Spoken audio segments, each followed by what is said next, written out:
खैराबारियाव BTC सोरखारनि Bodoland CM काप 2025 जागायबाय।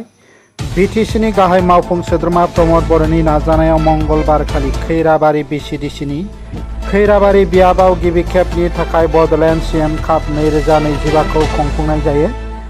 खैराबारि बियाबनि गौथुमनि सोद्रोमा भबेन्द्र बर'नि नुजाथिनायाव खैराबारि बिसिडिसिनि मासिगिरि सुब्रत रयआ जोलुर बादायलायनायखौ बेखेवनानै होयो।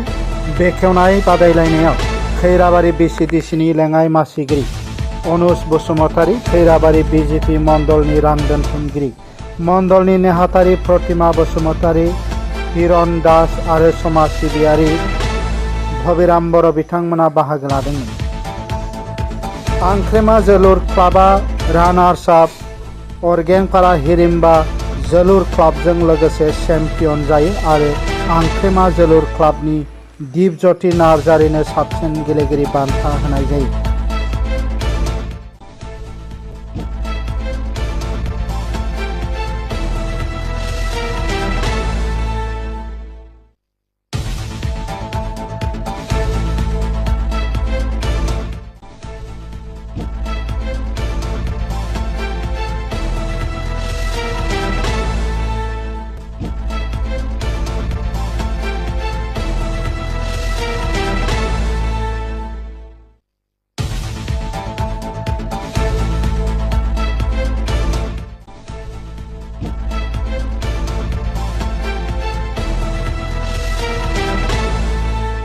खैराबारिनिफ्राय दिपेन्दिकानि रिपर्ट एनबिटि लाइभ।